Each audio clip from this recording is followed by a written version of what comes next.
Some employees give Pixar credit for paying overtime, offering time off. There's nothing to say about any of these other points. So they did pay overtime. Well, that's good. I mean, look, man, overtime. That's good. But it's they not, did the bare isn't the only minimum. That's good. That that. At least you got paid overtime. That's a good thing. He's so I'm glad that they did that. You should get a financial suck the dick of the corpos, dude. Keep going.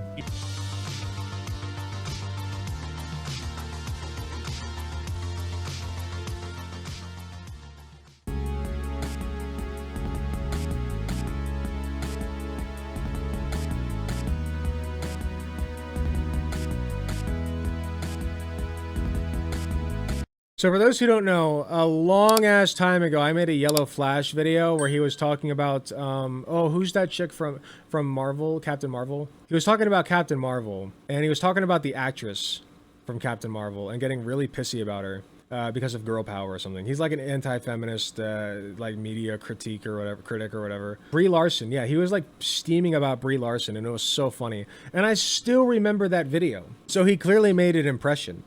But I was reminded of him recently, and I went to go look, and this is topical. No more gay. Pixar Insider reveals that Disney denied any LGBT themes for Inside Out 2. This is referring to a tweet. Let me see if I can find it real quick. This is a tweet.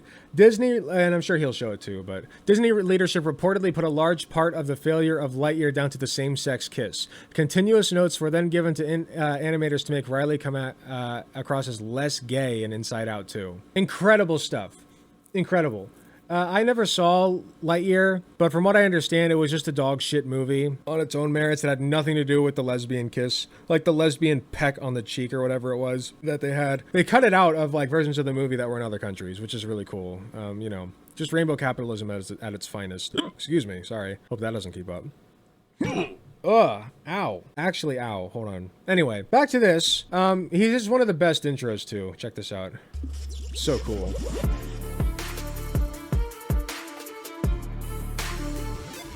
Yo. We have some juicy stuff coming out of IGN today, talking about some behind-the-scenes stuff with Inside Out 2, a massive hit for Disney. I forgot how exciting he is and entertaining. It's at $1.6 billion. It's the laziest worldwide. fucking content I've ever seen. Massive. That's a big hit for them, considering that Pixar, the studio that made this movie, has had a string of failures. There was a lot of conversations around the gays. What would happen to Pixar if this movie failed. And it seems like this movie saved Pixar. I gotta speed him up. Here's what's going on. I found this through Culture Crave, who breaks down the article here. We're going to go over it, actually. I have it pulled up, but this is a summary of the entire article, because I'm not going to read the whole thing, but here's what they had to say. So animators, it's almost like he's talking at a normal pace, with one employee calling it the largest crunch in studio history. And they worked hard on this one to get it out. They wanted to get this out this year, and they did. Crunch is a hard one because a lot of jobs have forced overtime, especially people that work in like factories and work at hospitals. I think even like police and certain other areas, like you get forced to work overtime. Yeah, and that's bad, right? We agree that's bad, right? It does. Yeah, it's bad. Now, I don't know the difference with somebody that works at an animated studio. Now, the one nice thing about people that work at some of those jobs that I mentioned, we all get taken advantage of under capitalism. I don't know how that works with animators, and it sounds like they don't get any overtime pay. And I think they should. If you're working overtime, you should get paid more. And if they're not getting paid more, I think you should get some kind of benefit. At least we agree on that. But like I said, I don't know the details of how people get paid in these kinds of industries as far as overtime work, but... Oh my God, shut up. This is so not the point of the video. I guarantee you that, like, this is not the point of the video. I do think that he you just should wants get to talk about the gay stuff financially. That's just how I feel about it. Feel free to disagree with me in the comments. Here's an interesting one, and we're going to go over this because he's so in the actual article, this one right here, they're very salty about this. Disney leadership asked animators to make Riley come across as less gay. They even put a large part of Lightyear's failure on that same-sex kiss. Here's the thing about that, and I'm going to talk about this more. So, if it was failing so bad because of the same-sex kiss, let's compare the analytics in America to the analytics of the country where you took it out, right? I'd be interested to see that. Even still, I don't know what the plot of Lightyear is. I haven't seen it. I'm just going by what marketing did with that movie. They never really explained the plot of that movie very well, but they made damn sure that you knew there was a same-sex kiss in it. It came off as the most important aspect of that film.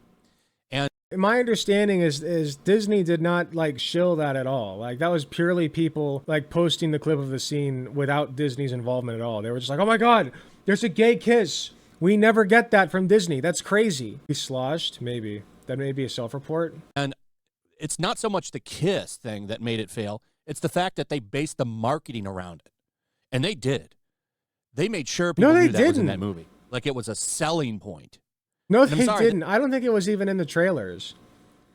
No shot. It's just not a selling point for a children's movie. No, what happened was, I could be wrong on this. Somebody feel free to prove me wrong. But I'm betting what happened was, this motherfucker was online and he's scrolling, right? And then there's outrage about the kiss. It's the outrage that he's talking about, not the marketing. It's the outrage, which I guess you could argue is part of the marketing, right? But that's not driven by Disney. That's driven by dumbasses like him. Him being so interested in the kiss when the marketing wasn't as interested as he's saying it is. Well, it's just because of the outrage that came around it. And I don't understand why people that don't have kids are so invested in making sure that shit is in the movie. Well, why are you so invested in making sure straight shit is in the movie? Huh? You're totally fine with the straight stuff. Why not the gay stuff? Pixar employees laid off before release did not qualify for a bonus for working on the film. It felt like the ultimate FU from Disney. That's another thing they're very concerned about. Wait, is that all we're going to get on the gay thing? In that article. Really? And that sucks. I think if you worked on that movie, the same as anybody else, and if you got laid off, they should still get that bonus. That's kind of dirty. They should have got the bonus. Layoffs happen, but if you put the same amount of time into that movie as someone else that's still there and didn't get that bonus, that's bullshit. You should have got that bonus. One employee pointed out the irony of working on film about mental health only to have their health insurance stripped away. Laid off employees couldn't pick up their belongings during work hours as to not make the remaining... Wait, that one's really bad. One employee pointed out the irony of work... Yeah, that one's terrible. Talk about that a little bit, huh? What? You're so interested in the gay thing. What about, like, people who can't... Okay. Employees feel awkward. Key cards are restricted. We're really hitting on the important issues here. Hours. That's kind of weird. Some employees give Pixar credit for paying overtime, offering time off. There's nothing to say about any of these other points. So they did pay overtime. Well, that's good. I mean, look, man, overtime. That's good. But it's they not. Did the bare this isn't the only minimum. That's good. That. At least you got paid overtime. That's a good. See, thing. so I'm glad that they did that. You should get a financial. Suck the dick of the corpos, dude. Keep going. You should get it, especially if you're forced. And then it goes on. See, to they talk paid about overtime. Crunch issues for the next movie. And, see, corpo's not bad. This seems like a standard thing in the business. They got to get these things out. And like I said, there's many industries that have forced overtime. It seems like the people in the entertainment industry hate it. But it's like as they should that suffer from this kind of a job. It is what it is. Does it suck having to work a lot of hours and you don't Dude, get a you're say such in a it? cuck. But at Which, by the way, you're not even a cuck. You're pretending like you are while you're like, oh, well, that's just how it is. Meanwhile, you're like pulling in bank off of these lazy-ass videos with 456,000 subscribers. I complained last time about how many subscribers he has, too. But it just baffles me that somebody like this has so many goddamn subscribers and viewers. It doesn't make any sense to me. And he just lives off of this. This is how he lives. And he's telling you, like, well, that's just how it is. Gotta suck it up and just let the boot choke you to death, right? You're getting overtime. Right, man? If they weren't paying them overtime, shut the fuck up. That would be, in my opinion, some BS. You should get paid extra for overtime. The corporate dipping into the guy's stomach. But at least you got that. So here's the actual article. This highlight here is just talking about the crunch. And the reason I highlighted that because I wasn't sure if they got overtime, but that gets answered in the article. But here's the interesting stuff. Not health it goes insurance, with, like, just the culture overtime. of change and a lot of this stuff. Outside of the financial strain of it all, sources also paint a picture of a studio that's terrified to rock the boat, with some internally pushing to avoid LGBTQ themes, requiring edits inside out to. It's a studio, they say, that's overly reliant on Chief Creative Officer Pete Docter, stubbornly set in his ways and setting its remaining team up for more crunch in its future films. Yeah, sounds so terrible. there's a whole section down here that talks about Lightyear. Imagine that. The same conservative who says take the gay stuff out is also the one saying, work harder, slaves. No health care for you. Work mandatory overtime. And some of the stuff that happened with it. Never would have guessed. Because Lightyear was a massive financial failure, and there's a lot of reasons to why that movie failed. The new voice for Buzz is a big one. Why did he highlight the whole thing? Poor marketing is also a big reason that movie failed.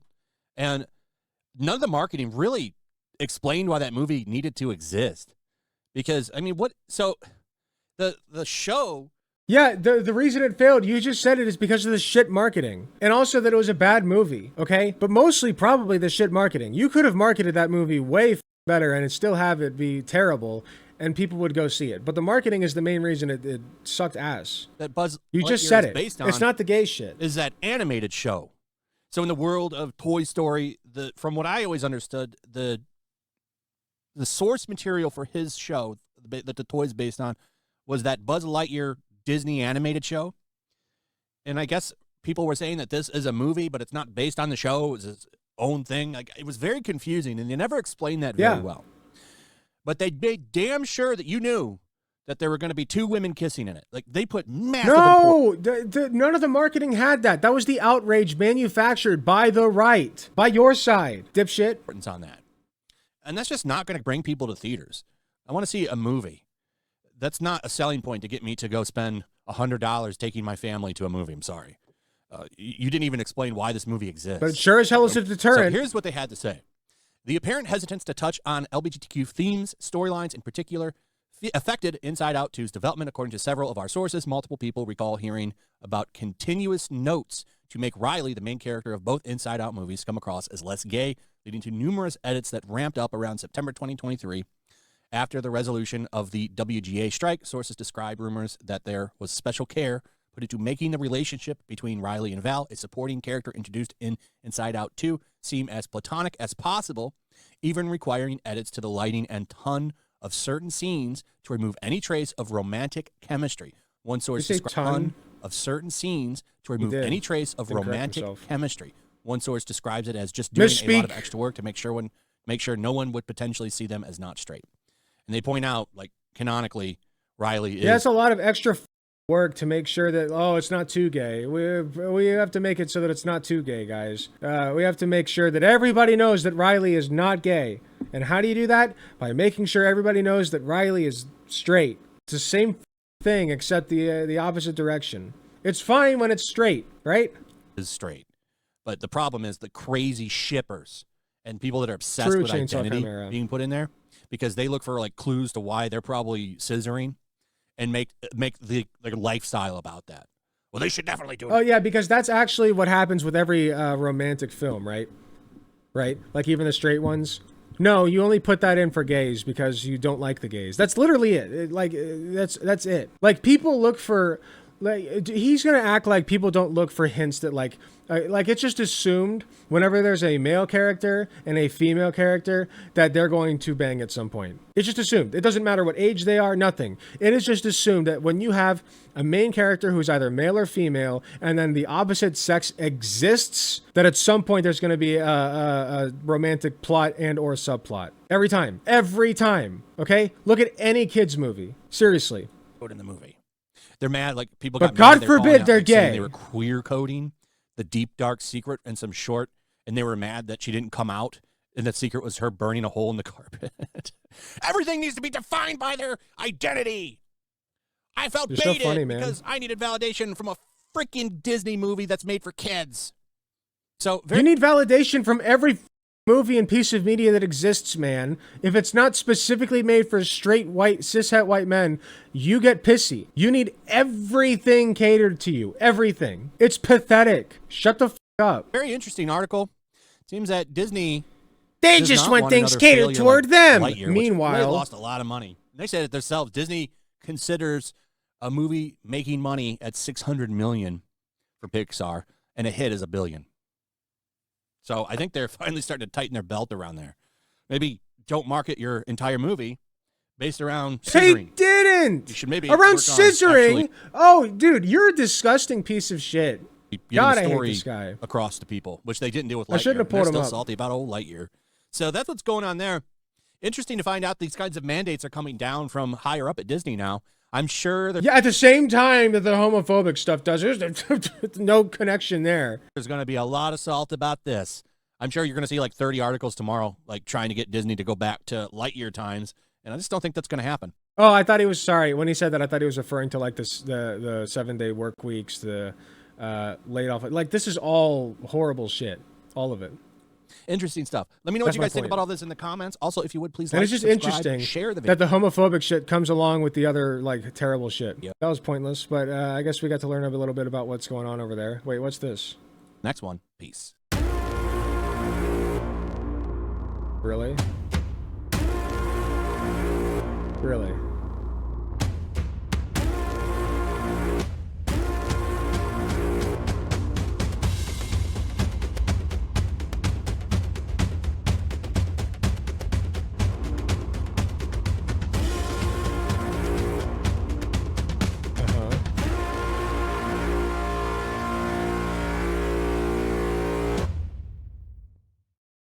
Golden Patriot by Yellow Flash and John Dillard. That's got to be garbage, dude. The Golden Patriot. The mighty Golden Patriot. That might be fun to look at some point. It does in fact look like it looks like a Power Ranger. It looks like a Power Ranger mixed with like Beerus from Dragon Ball Z. Maybe a little Golden Frieza in there too. It's just a very, I don't know. It's just like a very generic design, it looks like. But what can you expect? The base stings were crazy. Got Black Panther vibes a little bit. Like, I don't know. The design's not the worst. It's not the worst. It's just like the comic itself will probably be garbage. Hey, thanks for watching. If you enjoyed the video, please be sure to hit the like button, subscribe if you want to see more, hit the notification bell to be notified when I upload. If you enjoy my content, you enjoy what I do, I really appreciate any financial help that I can get. Go to youtube.com/AlecGunterTTV/join. You got some awesome benefits such as seeing early videos, awesome emotes that you can use in the comments of YouTube videos, and a sweet badge next to your name. So if that sounds interesting to you, I'd really appreciate if you join. It is cheaper than the cost of a blowjob from your mom. So with all that being said, thank you again for watching, and I'll see you all in the next video.